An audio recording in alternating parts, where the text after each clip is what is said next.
Okay, so my mom is out of town at a craft retreat, and so I thought we could surprise her and clean her house for her. But one of two things could happen. She could come home and be like, oh my goodness, you're the greatest daughter in the whole entire world.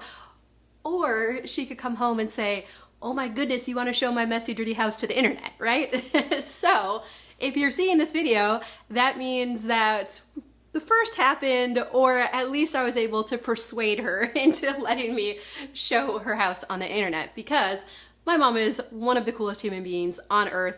She has worked enough in her life for 2 lifetimes, so if I can come in and help clean up, especially after just the crazy chaotic holidays that we've just had, then doesn't it just seem like the least I can do? So we're gonna work together. I'm gonna share my miracle minimalist cleaning routine, my favorite products, the worst day house, how to worst day proof your house. This is cool. I haven't talked about this before. And also just some other questions that generally come up, like how do I get my kids to help? So all of that ahead. And 2 things below, you'll find timestamps that coordinate with these, and also some printable notes. Oh, and I'll also tell you why we're actually cleaning the kitchen twice today, because of a dishwasher debacle. All right, well, first things first, my mom's house actually isn't that bad right now. She has simplified so much and has been doing a really great job staying on top of it. But when I'm recording this, it is just shortly into January, and we're in that transition between taking all of the Christmas stuff down, putting the regular stuff back up. She was trying to get it done before she head out of town. I'm like, please don't worry about it. Like, the kids and I will take care of it. So it looks like really trashed right now, but it's actually not that bad, which gives me peace of mind because I know it's gonna come together pretty quickly. So between the holidays, sickness, all the things, that's just what happens, right? You know how that goes. So as we get started, I always like to pick one point in the space and work my way around. Now, you've heard me say, especially recently, I always start with the floor first. We're gonna talk about that a little bit more, but the floor was actually fine. So I made my way up to the next place we go, which is the flat surfaces. And I decided just to start next to the fridge, next to the stove, and work my way around counterclockwise. Now, of course, you're gonna be seeing me spray my favorite, one of my favorite cleaning products is Dawn Power Wash. I talk about it all the time. They're not sponsored, I don't know. And I can link to it on Amazon, but the cheapest place to get it is actually Walmart, I'm pretty sure. It works awesome. You're gonna see me spray this everywhere today. It works so well, especially on flat top stoves. And so again, even though this all looked a little like, ooh, that's kind of a lot, it actually wasn't that bad and it came clean pretty easily. All right, but let's get back to our agenda here and talk about this magical minimalist cleaning routine. First, I wanna revisit a couple principles from A Monk's Guide to a Clean House, because it definitely plays into how I have developed and created my cleaning routine. So I shared this book last summer. I think it went over so well. It was so cool. But here's what we learned that was so powerful, that monks view cleaning as an act of mindfulness. The process of cleaning clears both the physical space and the mental space, fostering a sense of calm and focus. So this idea that as we're cleaning, that it's an act of mindfulness, and that doing these repetitive tasks that really don't take, a lot of thought or brain power, bandwidth, I like to say, that by doing these monotonous tasks, that it allows our brain to process. And so cleaning is an act of mindfulness. Now, I don't know about you, but for many, many years, there were no positive mindfulness associations going on with cleaning. Cleaning was something I forced myself to do. I always despised. I also got really hard on myself, like, why can't you keep your house clean? Everyone else seems to be able to keep their house clean. What's wrong with you, Dawn? And then I'd be like, I don't know. And I'd hide from it and just go do something else that I would rather do instead, right? And I was just like, I don't know why I can't get my act together. Well, now I know a lot more about it. So let's talk about this idea of the magical cleaning routine, because it's something very personal to you that you will create. So let's talk through a few steps, and I'll definitely share mine as well. All right, well, I think there's a good chance that you and I are alike. It's important to you that you eat healthy. You want to eat healthier. You know you'll feel better, think clearer, but we're busy and there's a lot going on. And so for the last few months, I've outsourced my healthy eating to Factor. It has worked so well for this season of life that I'm in, and it tastes so good too. Factor delivers fresh, never frozen, dietitian approved meals right to your doorstep. I get to skip the grocery store, prep work, cooking and cleaning, and instead eat stress-free with Factor's delicious, ready to eat meals and they taste so good. Every fresh, never frozen meal is restaurant quality, chef crafted, dietitian approved, and ready to eat in just 2 minutes. They taste awesome, they're filling, and I feel good afterwards. And so I have more energy for decluttering and the other things that are important to me. And there's so much variety. Every week there are 35 options to choose from, including popular choices like Calorie Smart, Keto, Protein Plus, or Vegan and Veggie. And Factor is flexible, so you can look ahead and change up your order every week if you need to. They have plans from 4 to 18 meals every week, or you can pause or even reschedule your delivery anytime. And they often have new recipes. This is our new favorite, herb crusted chicken. Oh my goodness, it is just, it's like a fancy meal when you sit down to eat it. Like you just want to sit down and enjoy it, and it's so good and so filling. And so we have loved all of them, and we're doing the keto plan, which has been working out so great. And now if you want to try Factor and save some money too, head to factor75.com or click on the link down below to use code 50MinimalMom to get 50% off plus free shipping on your first Factor box. That's 50MinimalMom at factor75.com to get 50% off and free shipping on your first box. Okay, so part number 1 is that you have to know yourself. And by that, I mean you have to know, this is like a choose your own adventure. Are you ready? You have to know, are you someone who really appreciates a set routine? And so maybe you like to follow something like Fly Lady, Clean Mama, Dana's system. Lots of people have systems now, right? And you like a good checklist, you like someone else to do the thinking for you, and you try out different systems that are already pre-packaged and ready to go until you find the one that's right for you, probably making a few adjustments. So you could either be someone who really likes set routines, and this is part of knowing yourself, right? Or you could be more of a free spirit. I like to call it intuitive cleaning. I never, ever, ever, ever have been able to beat my flesh and brain into submission to stick to someone else's cleaning routine. Never. I have tried. I've implemented pieces of Fly Lady. That's probably been the closest to what I've ever been able to stick to, and I still do, and we'll talk about that. Never. I just never have. And I always thought there was something wrong with me. Again, what's wrong with you, Dawn? You can't even like follow a checklist and follow a simple cleaning routine? No, for whatever reason, I can't. I also still can't always load the dishwasher every night. I don't know, right? Like, it's just not how my brain and household work. But now I understand that it's okay and that I'm actually not alone. And I would say, I don't know if it's like 50-50, but it's pretty evenly split. Those of us who like a set routine compared to doing more of intuitive cleaning. Now, though, for us free spirits, we still have to have structure. All of us do. And we'll talk about that a little bit more, especially as we talk about like the worst day house. Okay, so know yourself. Let us know, are you a set routine person or more of a intuitive cleaning? So you decide that. Now, again, if you're a set routine person, follow that routine. If you're the intuitive cleaning, let's talk a little bit more about some guidelines for that, because again, it still can't be just like a free-for-all, right? So have 1, 2, 3 non-negotiables every single day. Now, it doesn't mean we're perfect at it. There's no perfection in my intuitive cleaning, by the way. Does not mean we're perfect at it, but this is our goal. And so any system, any cleaning routine, anyone you talk to is gonna say, you have to do the dishes every day. You have to do the dishes every day. Like, there's just no getting around it. I don't know, I would love to see the research on this as well. I don't know what the psychological impact is, but you know as well as I do that there is something about the dishes getting done that motivates us to clean up the rest of the kitchen, to do other things, to not feel overwhelmed, behind, dreading things. There's just something about doing the dishes. So the dishes have to get done every day or most days, right? 1 load of laundry a day.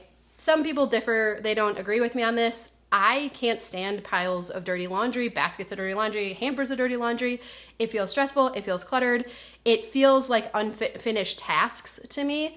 And so again, if we're talking about like a monk's guide to a clean house, feeling like cleaning is enjoyable and I'm at peace when I'm doing it, my house is peaceful, piles of laundry just take away from that. So we do 1 load a day. We've done this for 10 years. I don't know, a really long time. Works great. And it's part of my top 3 now, my non-negotiables for the day. And then the last one is just to tidy or pick up. And again, when we're doing that, we're starting with the floor first, then we're going to the flat surfaces. Now, I've mentioned this before, but things on the floor are very unsettling to our brains. So anytime we can get stuff off the floor, it feels so much better. I think we probably see this a lot in like bedrooms. Have you ever like maybe got into your kid's bedroom and you're like, okay, we just gotta get everything off the floor. And even though the room's not clean, you get stuff up off the floor and it's like, you can just like sigh, like a sense of relief, like, okay, everything's gonna be okay, right? There is something about stuff on the floor that is very unsettling. Some of you have asked for the research. I have not been able to track it down again.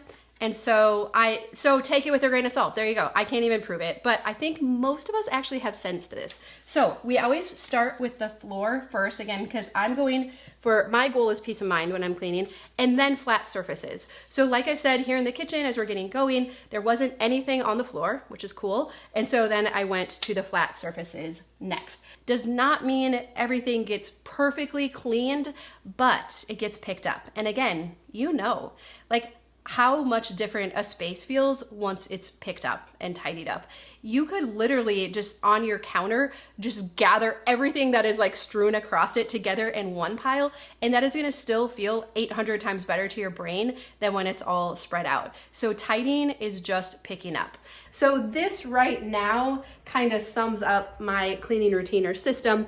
So I think one of the problems when we're trying to implement cleaning routines is that we try to go from 0 to 60. So we print out something like Fly Lady or Clean Mama or something like that. It has all of these tasks for each day and each week and each month, and it's a lot. So that's why I love this more intuitive style.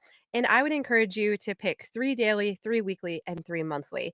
And just start there. Once you get those mastered and get into kind of a rhythm and it doesn't feel so hard anymore, you can always add to it, right? So I shared the daily 3, the dishes, laundry, and tidying up. Now, weekly, there's 3 more that I try to do. And even if they happen every other week, like we're still doing really well. So that would be to sweep and mop the floors. The second is to clean the kitchen deeper. So really scrub down the appliances, anything else that needs some extra attention. And then also to clean the bathrooms more deeply than just tidying up and wiping down the surfaces. And again, sometimes this happens, sometimes it doesn't. But if I aim for weekly and I don't have a set day, I just kind of do it throughout the week. It happens 2 to 3 times a month, right? And then 3 tasks for monthly. Again, when things work out well, I'm not too hard on myself if these things don't happen, but to clean showers and also to make a pass through bedrooms. So clean bedrooms, that can include washing the linens and everything. And then any other deep cleaning that might need to be done. Again, just as I notice it, like the windows or windowsills need to be washed down, spots of the walls that need to be washed, washing like the chairs or stools, other things like that, it's not something that needs regular attention, but you just kind of notice like, ooh, wow, winter's been hard on this area or whatnot. And then I do it. But again, if the monthly tasks don't happen, but I'm getting those 3 daily things done most days, I'm feeling good. Like I'm feeling good about life. I'm feeling good about my house. I'm not feeling like a loser. And so if you have failed at cleaning routines in the past, you might want to try this out. Again, we have printables that have this worksheet in there and a little more guidance to it. So maybe just test it out and don't be so hard on yourself. And again, I'm no longer trying to force fit myself into someone else's system. And it feels so good. So that's kind of like my overall guiding principles. I know for myself, but because again, I'm designing this system for myself, I don't need a space to be deep cleaned to feel at peace in it. I need it to be picked up, tidy, like clean-ish, like not grody, but like it does not have to be perfectly clean and I'm fine. Now, there's one piece of my magical cleaning routine that I've not mentioned, but that really comes into play with the whole dishwasher debacle that we're gonna get to in a little bit. So I'm gonna save that and we're gonna talk about it then. Do you like that cliffhanger? Yeah, you could also just skip ahead to that point. It's fine. I'm not trying to like drag anyone through a video. Take the parts that are helpful for you, leave the rest, like totally fine. Okay, but now in regards to our personalized magical cleaning routine, again, we have a key part we're gonna get to. Let's talk about this idea of the worst day house. So unfortunately, when we are coming up with cleaning routines, cleaning schedules, I mean, any kind of schedule for maintaining our house and doing all of the things, often We do this with the best case scenario, the best days in mind. The days where the baby slept through the night and no one was sick, and I didn't get called to the school to pick up one of the kids, and I didn't have extra work to do, and getting caught in construction on the way home. Just all the things, sickness coming through the house and doing that like domino thing where it takes like out one kid and then the next and then the next, and then like a 2-day illness turns into like 4 weeks, right? And so we base all of these systems on best case scenarios when I have a full hour to clean up the kitchen and cook dinner at the end of the day. But so often that's not what happens. So what if instead we changed our mindset around this and based our routines and everything that we're doing on the worst day, when things go off the rails and we don't have a lot of time. And so what's been so interesting to me is that as we have pursued minimalism, we have highly decluttered our home. The amount of time that it takes to manage our house on a daily basis, I've shared this, I can find this statistic. The average American woman that is like, has a family and running a household spends 2 hours a day on household tasks, cleaning, cooking, grocery, shopping, whatever. 2 hours a day.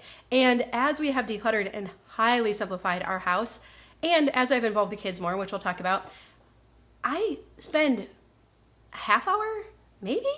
But a lot of that's still just cooking, right? Like the cleaning, and that takes hardly any time at all. And so what I really want to encourage you is that the way to get a worst day house where we can still stay on top of our home on a worst day is that we have to continue to keep decluttering and removing stuff from our home. It's the only way. I mean, I would love to know, for how many of us is life going as planned? And you're like, yeah, like it is done. I'm telling you, it's humming along. Nothing unexpected comes up. I have the time I need each day to clean and declutter my home. I'm staying on top of it. Like if that's you, you're probably even watching this video, right? I feel like everyone I know right now is like, this blindsided me. This came out of left field. I knew this was coming. I didn't know how emotionally demanding and draining it would be. And so we create these systems in this rosy, like blue sky world. We're like, everything is great, la-di-da-di-da, right? But then day in, day out, we don't have that much time or physical energy. And so what if we made a worst day house where we could have a string of worst days and we can still stay on top of our home?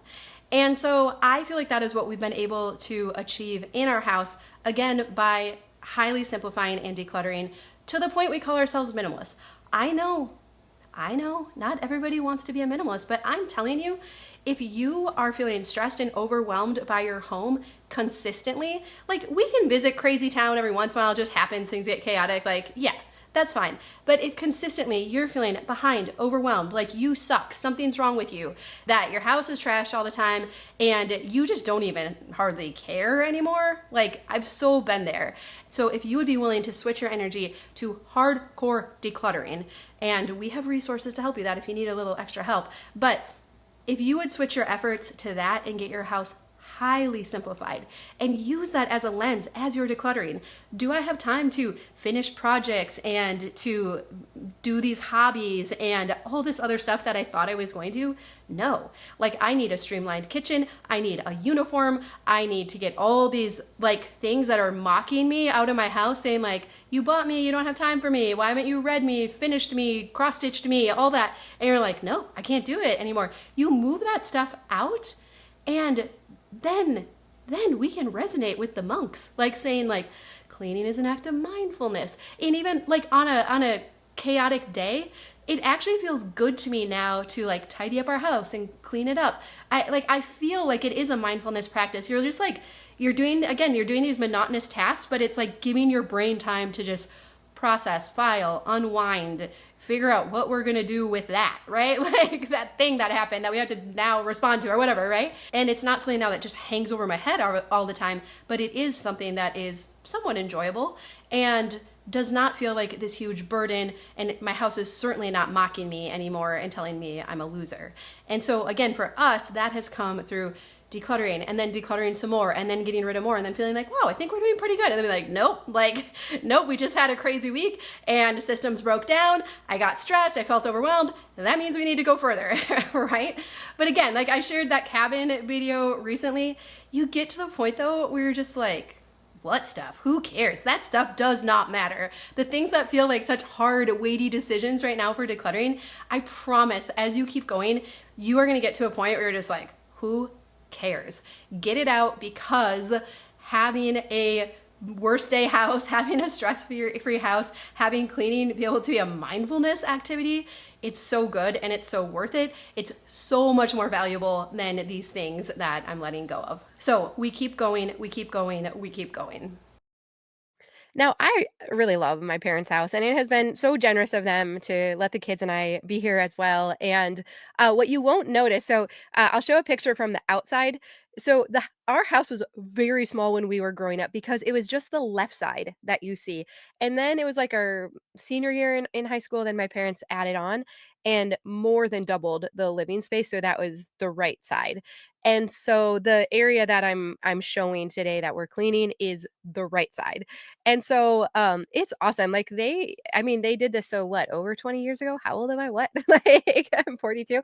Um, and so, but back then, I don't know that open concept was even a thing back then, but somehow they had like an intuition just to keep everything open, the kitchen open to the dining room and to the living area. And so it really works well. And they have a lot of good usable space. And so I'm really glad for that. They also have a lot of flat surfaces. So, like it just takes like upkeep, like keeping them cleared off. And that's where having less stuff sitting out is helpful. Now, I do feel like at my parents' house, because there is so much counter space, usually I'm advocate, like, don't have anything on the counters, but I think that would feel a little bare, like, "Oh, where's all your stuff?" Right? And so I think it's great they have some things sitting out, coffee maker, air fryer, utensils, second coffee pot, because that's my brother and I's fault, though. We like to make, like, extra strong coffee in the Ninja coffee pot, so that sits out, but it does have a spot, in the pantry too, where it can get tucked away.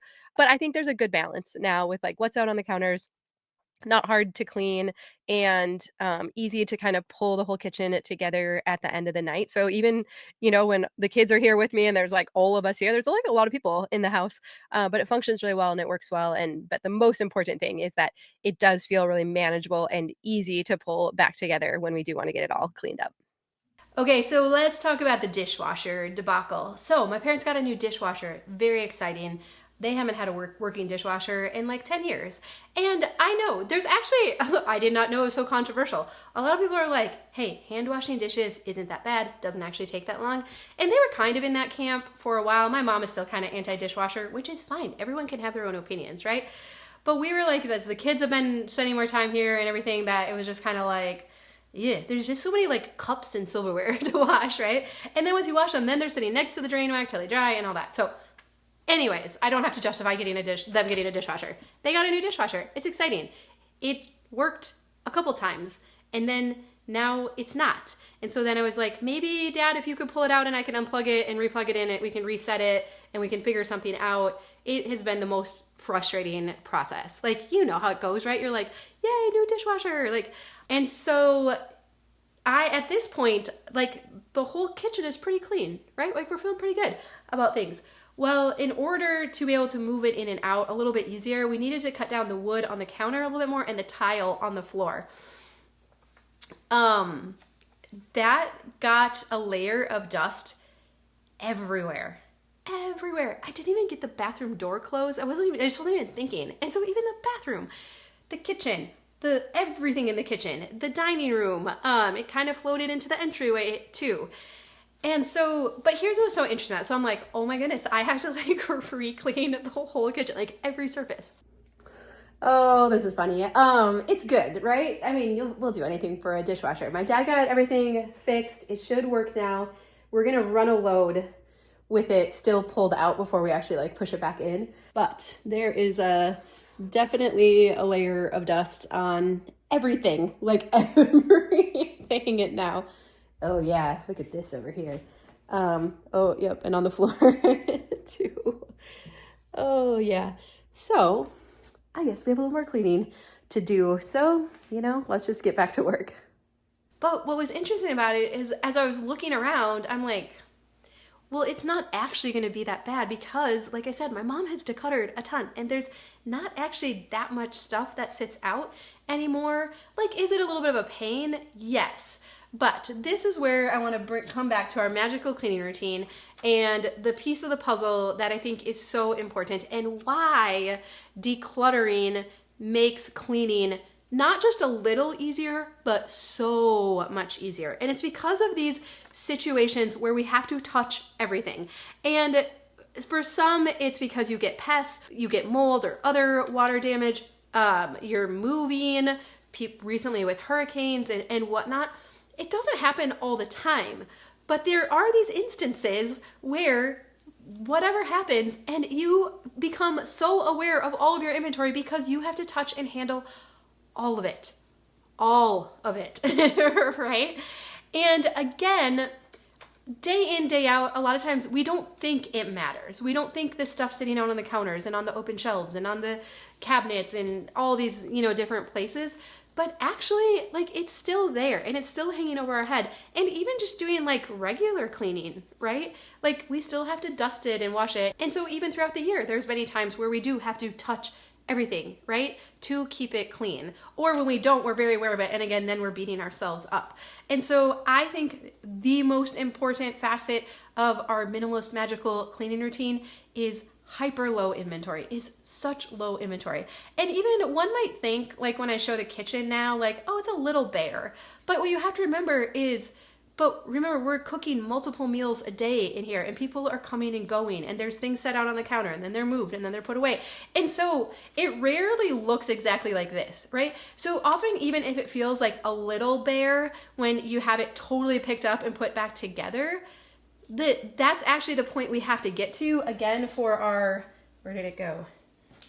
Again, for our worst day house, like we actually have to go kind of far on the side of less simple living minimalism, because it doesn't really, we don't really live there, right? Like it's constantly like bobbing up from there. And it's like, there's some stuff, we brought this home, this, we went grocery shopping, all this, like it's just constantly, like we don't really stay at that like real low baseline all the time, right? And so what might feel a little bare in the beginning, I think as you live in it, like it doesn't feel bare at all. And sometimes it even just takes like a day or two just to adjust to it, right? But even now, like it feels so good in here, right? And so we can be a little fearful sometimes of like going too far, but I would encourage you to that point, right? So that we can have a worst day house, so that days can go off the rails and we're still able to stay on top of it. That feels so good. And where is it? And brings so much peace of mind. Okay, let's talk a little bit about minimalist cleaning products. We'll still talk about motivation and kids too. So you'll notice on the stove, I was using, so these are like the dollar store scouring pads, and then we cut them into thirds. My mom taught me this trick. It's great. Cut them into thirds, and they're like the perfect size for scrubbing, and then when they get gross, then you just throw it away. These are good. They're cost effective. They last a pretty long time. My preference would still be a Scrub Daddy sponge. I just didn't have any here. And so I think those last forever. I have ones that are over a year old. They rinse out well. You can run them through the dishwasher. I don't know if it's just me, but I think they're awesome. I really like them for most scrubbing things, but these also work well. Also, these microfiber dishcloths, absolute favorite. They just like grab the stuff so well. Like when you're wiping down counters, you're not pushing it around. When you're wiping off dishes, it gets everything, especially greasy things too. It really grabs everything well, but they clean up well and they don't get smelly. So win, win, win. These are a staple for me as well. O-Cedar mop. I mean, it's a pretty traditional like mop contraption. Works so well. And again, when the whole floor got covered with dust again, I was very confident that it would work well and pick everything up, because we have used it for sheetrock dust at some of our rental houses and it works so well. And so it's their microfiber things in it, like the mop head is microfiber, whatever material it is, it grabs everything so well. You're not pushing dirty water around the floor. The water gets disgusting, but the floor is clean. And so I love the O-Cedar mop. It's nice that the head comes off and then you can just toss that in the washing machine, washes up really well. I mean, we've washed ours over and over again. Like this, because this was so dirty, I'll run this through the washing machine. Washes up great, stays together. I don't know. And it's not that expensive either. That's what's wild. So all day long, I like that. The Dyson cordless vacuum cleaner. Here's what I need you to know though.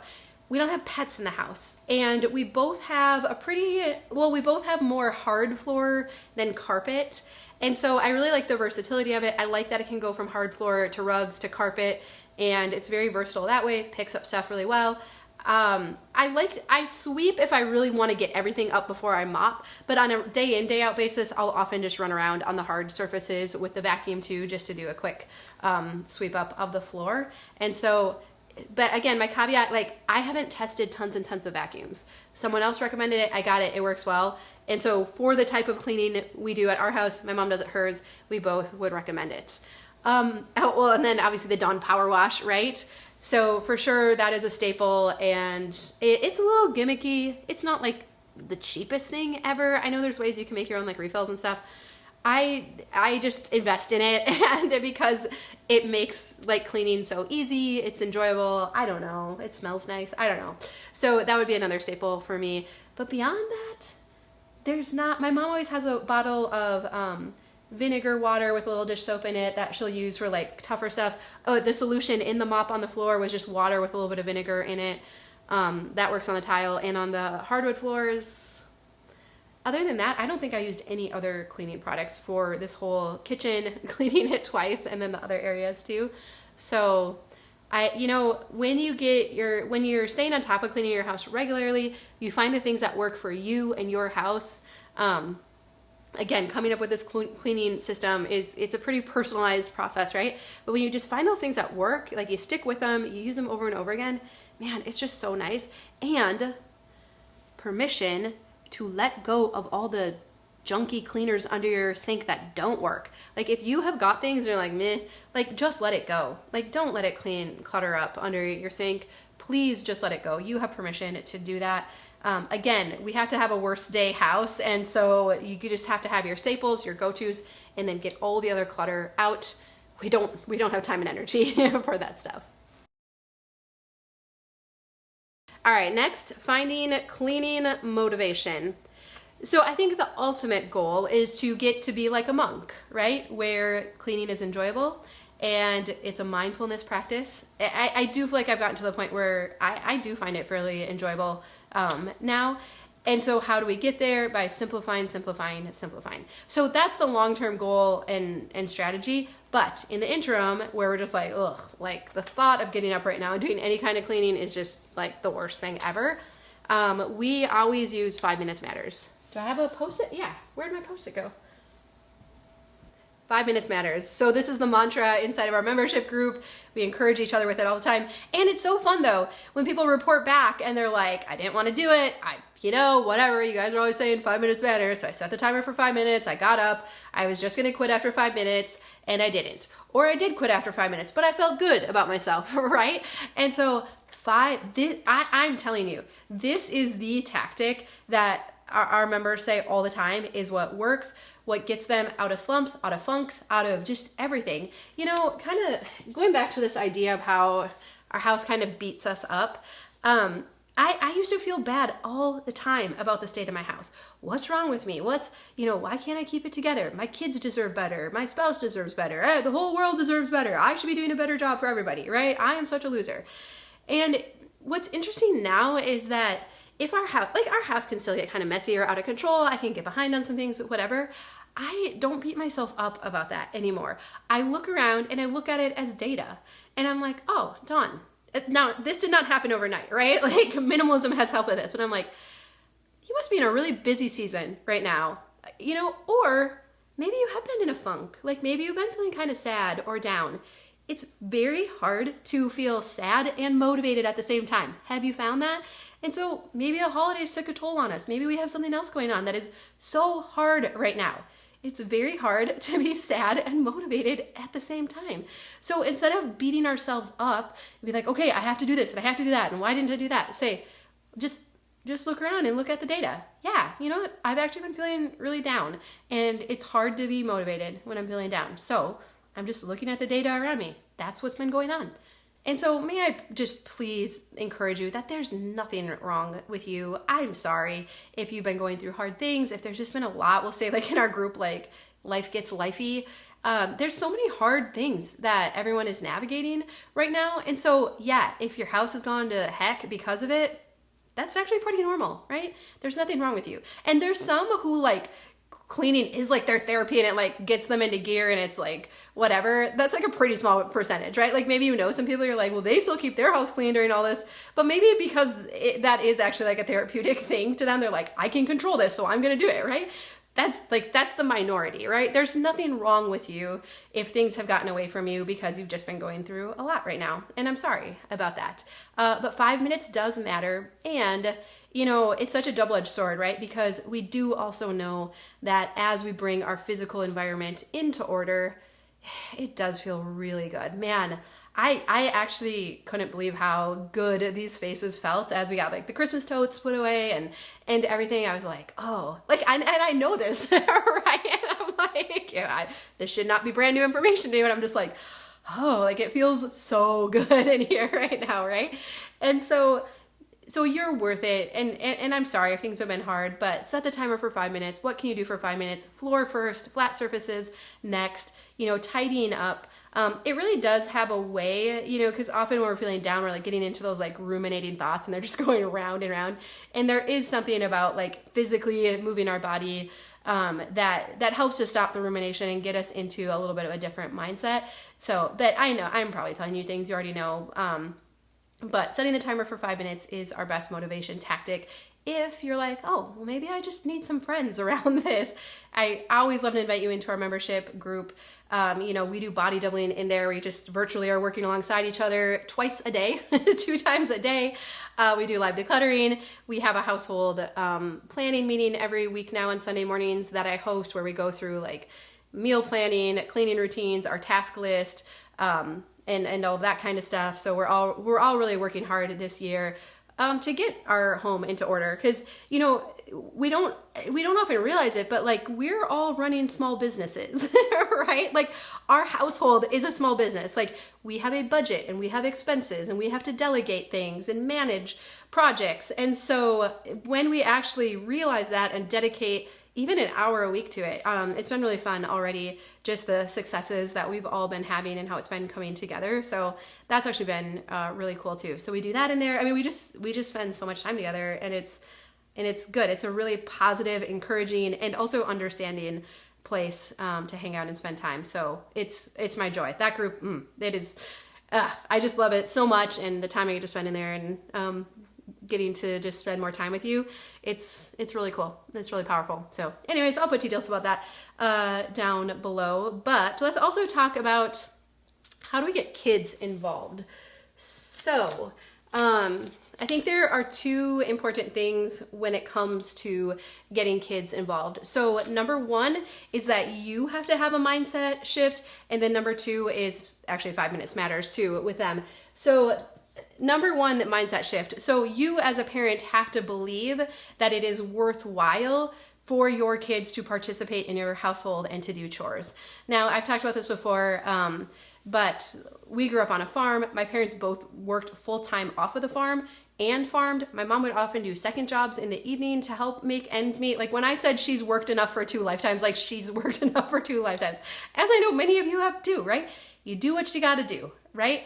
But I think what actually like forced my parents, like we all had to help. So I have a twin sister, we have a brother who's 2 years younger, and it was just like a team effort. It was like all hands on deck. It was like someone needs to make dinner, someone needs to clean up, someone needs to go outside and do chores. And what is so cool about how my parents did it though was that it was never like punishment. It was never, it never felt like it was too much. It was just really like we are all going to work together to make this happen. And I think too, they weren't like overbearing or critical of like how we were doing things. So I know some like your upbringing, you know, helping at home was not a positive experience, right? But my parents made it so positive. They were gracious, they were kind, they were encouraging. They would come alongside us if we needed help. And my dad's motto was always like, work hard, play hard, right? So then we'd get to go on vacations and he'd make go-karts for us and everything. And so, but through that, through helping with chores and cleaning and cooking, I I developed so much self confidence because when your parents trust you with things like that and you feel like you are a valuable member of a household, that really boosts your sense of self-worth and your confidence and your ability to do things. And it's been so powerful. And so sometimes, I still understand, like when the kids are grumbling and they don't want to do things, often it is easier to let them go off and do their thing than to try and get them to come along and help. I fully understand that. We've gotten real good at it at our house, and there are still times where I'm like, good night, I should just do this myself, right? But I know how valuable this is, and I know with practice it has become so powerful, and it is what has cut down the amount of time I have to spend on our house now. So how you get started though with involving your kids and other family members, no matter how old they are, is 5 minutes. So you set the timer for 5 minutes and assign areas. We have standing areas, like everyone does the same area all the time. And we rotate a little bit, but like mostly they're pretty much the same. So and we usually kind of tie it to dinner time. So everyone just goes to the area, does their thing. Does not mean there's not griping. It does not mean we don't have one child that literally every single time will say she has to go to the bathroom or is hungry. But we do it, we practice it. When the timer goes off, we're done. The other thing, like with kids, that has been super helpful, and I share this a lot, so forgive me, but if they are not wanting to pick up their things, I love this phrase so much. You pick it up, you keep it. I pick it up, I keep it. And this can work with like adult children too, right? You pick it up, you keep it. I pick it up, I keep it. But this is so powerful because if they are not willing to pick it up, that means they have lost value for it. Therefore, as their parent, you should not go pick it up and put it away because that means they don't want it anymore. Look at the data, right? If they have lost value for it, we can't have more value for it than they do if it's their things, okay? Now, once in a while, what if it's like something expensive or this or that? Or they're just having a bad day, right? Maybe they're being snarky and they're like, you pick it up, whatever, but it's like a favorite thing. Well, we'll do do-overs. We'll let them earn it back sometimes, but most of the time they know now I am serious. Like, I pick it up, it's gone. Like, it is in the garbage or donation box. There's no takebacks, right? And so that has been a really helpful phrase for us.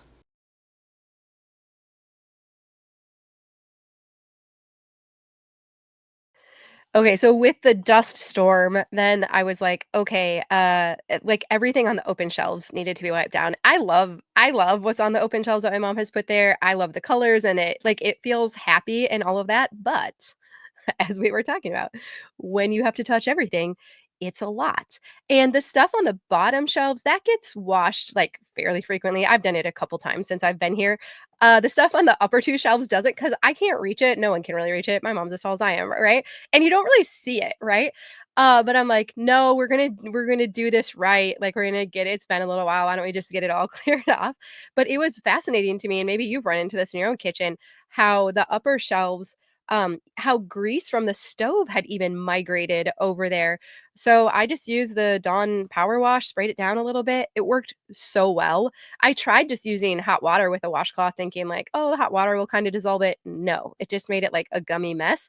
But you just spray a little Dawn power wash on there. Like, what can't this stuff do? It worked so well and it came right off. It was actually like, like the kids say, like it was very satisfying. Like it was very gratifying to get it all cleaned up. And then a lot of the dishes up there too, then that were on that end closer to the stove, they had kind of a gunk, greasy buildup on them too. So then, I would spray them with the Dawn power wash and then wash them, and that worked really well. Like it just totally like dissolves it. It's remarkable. So, anyways, it took a little while, but it was actually kind of fun and gratifying to get all of that stuff washed up too. And I realized I misspoke in my video last week. Actually, my mom pointed out, but I said they have three bedrooms on their main level. They have one bedroom on their main level, my parents' bedroom. They have three bedrooms on their upper level. So that's where the kids and I stay when the kids are here. So we have them exactly 50-50. So I have them exactly half of the week. And so it has worked out really well, though, when they are here to have plenty of bedroom space. We kind of just got to take over the upstairs, which works out really well. And I showed my bedroom up there as well, which has been nice. It's like just such a peaceful retreat. Although, if you have noticed, we joked about this in our membership group. Ironically, there are 3 doors in that bedroom too. There's one that goes to the outside, to a little porch. I can show that outside picture again. And then the next door from the exterior door in goes to the boys' room, so that's kinda nice. And then the other door goes out onto the landing and downstairs. But what's funny was, um, the bedroom that the boys were in used to be my brother's bedroom, when we were growing up, but then Diana didn't like that she was kind of, like, in the detached bedroom because we had gone from her and I sharing a bedroom to then me having my own bedroom, and so she ended up switching bedrooms with my brother so that she could be in the bedroom connected to mine, and so that we just, like, always left the door open, and then we could still because we would always talk before bed and stuff, right? So I think she was missing that. She's more the talker than I am, right? And so then she switched into that bedroom so then we could still talk, and then she wasn't so disconnected from everything, so it's kind of funny. But I also get the question too, people have asked, like, "Oh, was that so cool, like, having that, like, porch outside of your bedroom?" And I'm like, "You would think so, right?" Like, that's a thing that, like, you look at houses that have these, like, little balconies and whatnot and be like, "Oh, that would be so cool." I think I went out there, like, twice my whole upbringing, like, I don't know, I think when you have it and you don't even really think about it or going out there, I don't know, but it is cute, so, yeah, but that's what all the doors are in my bedroom as well. And I know there were some questions here. I'm trying like, I I don't like to talk about stuff that's, like, too time specific because sometimes videos like this, like, people will watch, much removed, but anyways, yeah. So, but regarding the change in relationship status with Tom, there were questions too, like, are you still homeschooling? And so we are. We've been able to work that out. My mom actually helps with homeschool a lot. I don't. You probably can't hear her. She's back and she's doing homeschool with the kids right now, and it's been so helpful. So I'm really grateful for that. And we rely a lot on co-ops. We do. The girls do 3 co-ops and the boys do 2, and I feel very fortunate that we live in an area where we have access, to a lot of co-ops, and so I've been very grateful for that. But also, again, I said this, like, in the last video, I don't think about things so black and white anymore. I don't think homeschool is the only option. I don't think it's even best for every student or for every family. And one of the kids was like, "I want to go back to public school," and I'm like, "Great! Like, yes, you can do that, right?" I'm like, "Second semester next year. What do you want to do, right?" But as it got closer and I was like, "Well, we just gotta, like, make that decision if we are gonna do it," they were like, "Mom, do you think I could actually get up on time for school anymore?" And I'm like, "No, I actually don't think that at all, right?" And so I'm just super open-minded about it now, and I do think it's a decision we make, like, 1 year at a time, 1 child, like, like, what is best for them right now in this situation? And I think that's the best way to approach most things, right? Like, very few things I'm learning are, like, it's just cut and dry and there's right and wrong and that, it's just, like, life's just not always like that, right? So, I really try to just be open-minded about things and, like, this if you have kids too, right? If you're just like, "No, no, we couldn't. That's the worst thing ever," right? Then that's just gonna make them 'em wanna do it more, right? I love the model where it talks about how I'm gonna totally butcher this, but, like, when our kids are young, we're, like, teaching them and, it's, like, very instructional and all that, but then as they move into these teen years, it's more of a, like, consultant role, right? And they're naturally turning more towards their friends. I've definitely noticed how we approach things a little differently now heading into this season. Like Maggie's 13, Adeline's 15. That it's just different, right? How we relate to them, but it's cool too. Like it's so fun. Adeline has her permit now, and like I think it is just a blast driving with her, and it's mostly been going like really good. Like she's a good driver, but there's been a few times where we're like, oh, that's like, you can go to the left side of that median, but, like, we will be driving into oncoming traffic then, right? So, how about we stick to the right side, right? So, yeah, it's been fun, and it's like, I mean, I don't know. I don't there hasn't been a time where I've, like, felt fearful or anything like that, so I can probably sit here and laugh about it and say it's been fun. So, maybe some of you that have taught your kids who've had much scarier encounters already could be coming. I don't know, right? So, but so far, right now, I can say that it's actually been a lot of fun.